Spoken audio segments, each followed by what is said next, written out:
Hello, everyone. It's so good to see you all here today. I especially loved hearing you sing This Little Light of Mine. Oh, it's so cool to think about a light that shines just wherever, and lots of people see it. But I was thinking about a really cool light that I heard about just recently. In fact, it was a really big light called the Lighthouse of Alexandria.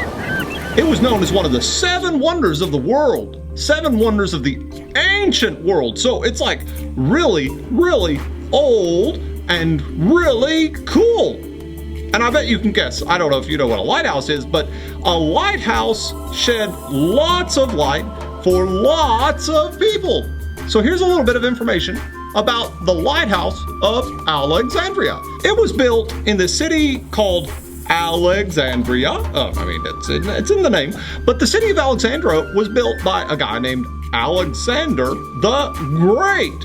And he really wanted this city to be the biggest, the most awesome city ever. And so he started bringing people there and building lots of stuff. And so lots of people started coming. But when lots of people started coming, they had to come to Alexandria by boat.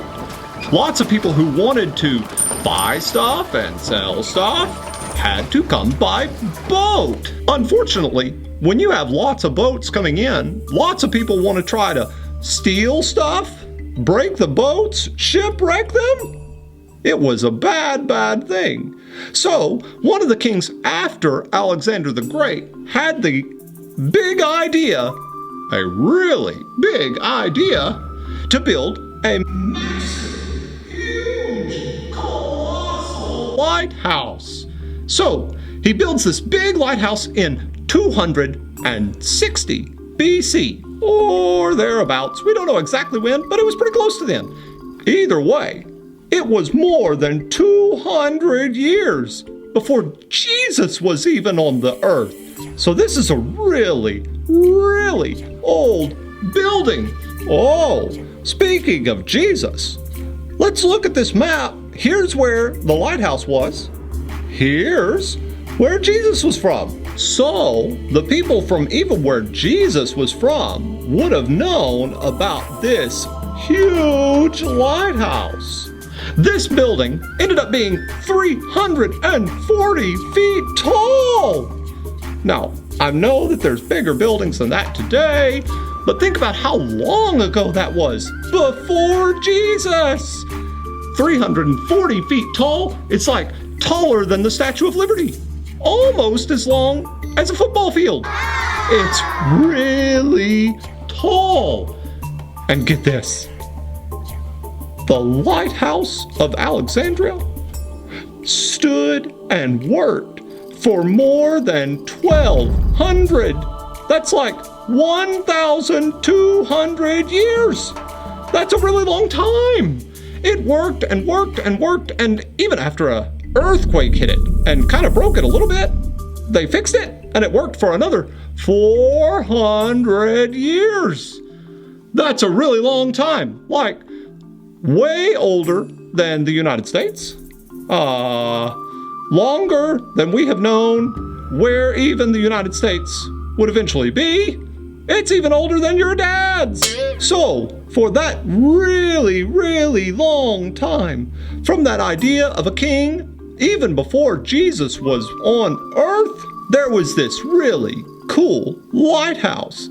And that lighthouse was built so that all the ships coming to Alexandria could find their way, maybe avoid some of those people who wanted to shipwreck them and steal their stuff, and it would get them in nice and safely. Even as special as it wasn't the most important light that we're supposed to look to.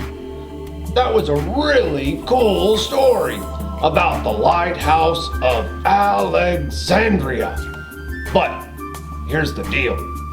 Even as cool as that giant, huge lighthouse was, there's a much more important light in this world. That light is the light of Jesus.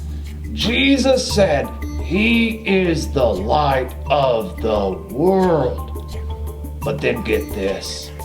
He said that if we are followers of him, we will be lights in this world too. Because like we're looking to him, we see him, we then kind of, it's like we reflect his light to the rest of the world. It's kind of like if you took a flashlight, I bet you've all got one of those, and you took it and shined it at a mirror, the light goes back at you or wherever you want to point it. It's kind of like that. Jesus is that flashlight, and we're kind of like a mirror. He puts it this way. He says, you're a city on the hill that everyone can see, or you're a light that should shine and be put on a lampstand and not be hidden. But then his followers, some of them told that same story to other people like us who want to follow Jesus. They said it this way. Here, let me see if I remember all of this. It's in Philippians chapter 2, verses 14 through 16. Here we go.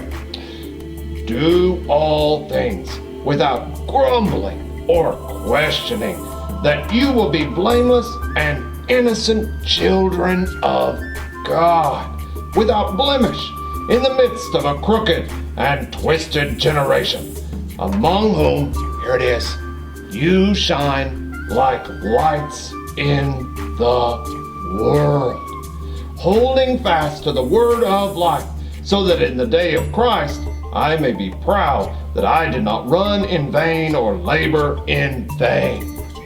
That's really cool. Paul says that we can be lights in the world if we are following Christ. That way other people will be able to see and know him. So, thanks again, Mr. Rooster. That was a really cool story. I'm probably going to look up some more about that Lighthouse of Alexandria. But remember, that isn't the most important light. Jesus is.